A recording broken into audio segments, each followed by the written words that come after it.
महाराजांचं कीर्तन ऐकत होते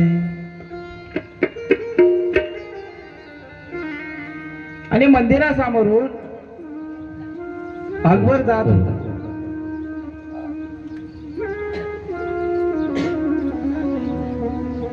त्या अकबरानं पाहिले की नामदेव महाराज कीर्तन करत आहे आणि त्या मंदिरामध्ये कीर्तनाच्या स्थळी तो अकबर आला आणि नामदेव महाराजाला म्हणतो की थांबा,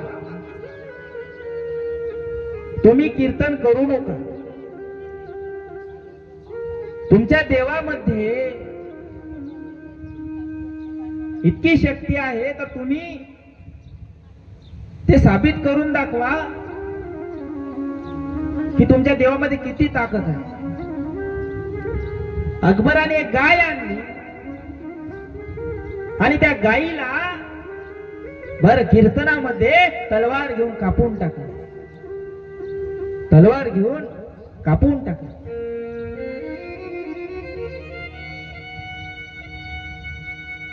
आणि अकबर म्हणतो नामदेव महाराजाला की तुझा देव असेल तर या गायीला जिवंत करून दाखव. काय करून दाखव? जिवंत करून दाखव. नामदेव महाराज म्हणते ठीक आहे. अकबर म्हणते चल तुला किती दिवस पाहिजे सांग. नामदेव महाराज म्हणते 4 दिवस. Only 4 days. 4 दिवसामध्ये त्या गायीला जिवंत करून दाखवलं. पहिल्या दिवशी नामदेव महाराज कीर्तन चालू करते, भजन चालू करते, गाय उठत नाही.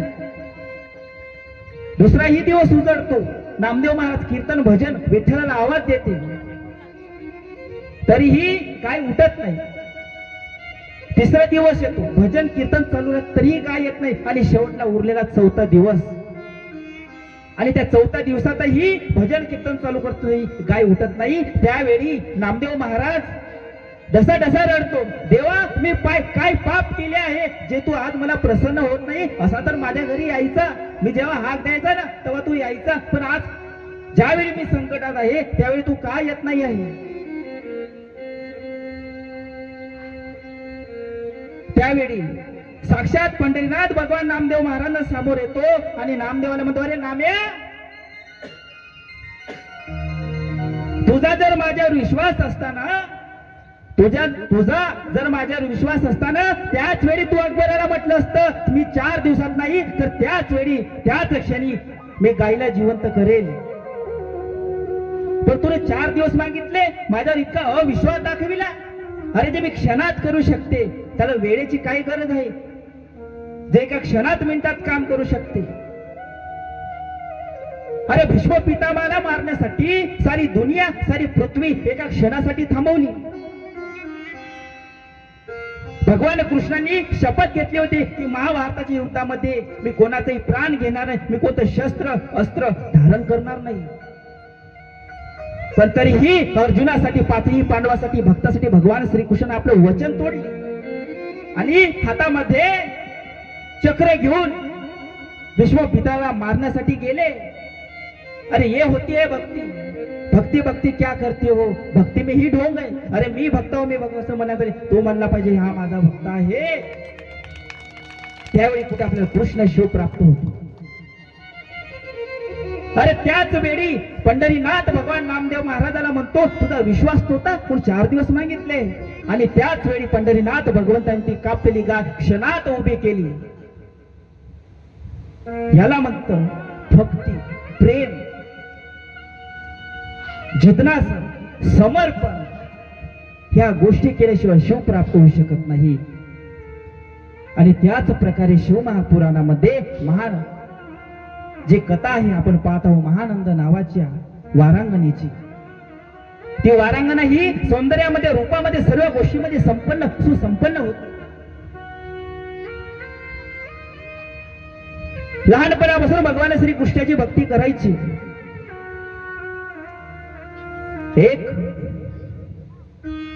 एक मुलगी होती, तिचा दृष्टांत आहे. लहानपणापासून मथुरेला वृंदावन भगवान श्रीकृष्ण बाळकृष्णाचं भजन करण्यासाठी ते वृंदावनामध्ये जायचे, दर्शनाला नित्य नेम होता. कालांतराने तिचा विवाह झाला आणि दिवसेंदिवस तिचा विवाह झाल्यानंतर ते म्हातारी झाली आणि म्हातारी झाल्यानंतरही वृंदावनाला मथुराला भगवान बाकी बिहारीचं दर्शन करायला जायची. मात्र काही कालांतराने तिचे हात पाय गळून गेले आणि मात्र तिला जन्माष्टमीला वृंदावन मथुरेला जाण्याचे अशक्य झाले आणि तिला एक मूल होतं आणि त्या मुलाची सून सुद्धा होती. असाच एक जन्माष्टमीचा दिवस आला. त्या जन्माष्टमीच्या दिवशी तिचे हात पाय काम करतो. तिच्या सुनेला म्हटलं, अगं हा माझा जो बाळकृष्ण आहे ना, हा त्याला सुंदरस असं स्नान घालून दे, पंचामृताने स्नान घालून दे. पाहता तर काय आजकालच्या पोरी मॉडर्न झालेल्या आहे. आज त्यांना टिकली लावण्याची लाज येते. अरे डोक्याला कुंकू हळद लावण्याची लाज येते. आज अशा मुली झाल्या आहे. अरे बापाचाही विचार करत नाही. आज एखादी मुलगी आपल्या बापासमोर स्कार्फ बांधून समोर जात असेल तरी बापाला मायला ओळखू येत नाही. आज अशी परिस्थिती झाली आहे. असो ते महानंदा लहानपणापासून भगवान शिवाची पूजा करत होते. असो आपला हा दृष्टांत राहील. आधी करून घेऊ नंतर महानंदाकडे जाऊ. लहानपणापासून भगवान कृष्णाची ती सेवा म्हातारी करायची. जन्माष्टमीचा दिवस आला आणि जन्माष्टमीच्या दिवशी आपल्या सुनेला म्हटले की माझ्या बाळ कृष्णाला जे वृंदावनामधून मथुरामधून तिने जे मूर्ती आणली होती तिला स्नान घालून दे. आणि जसं ती या सुनेने स्नान घालायला सुरुवात केली त्या हातातली मूर्ती खाली धडान पडली आणि जशी खाली आवाज आला मूर्ती पडण्याची तिचा जीव कासावासा होऊन गेला.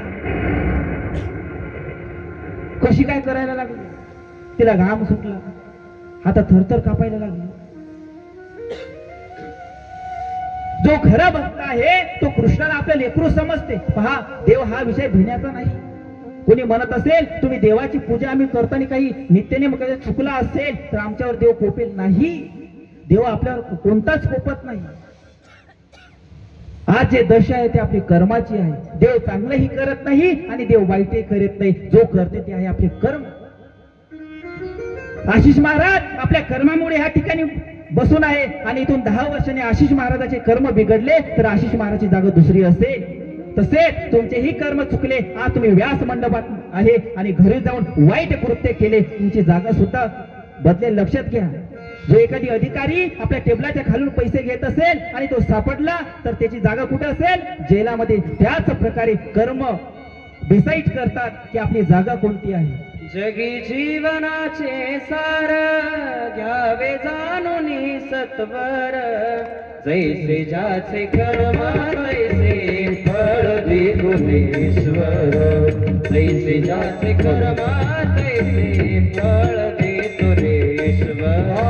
जगी जीवनात सार घ्यावे जाणून सत्वर.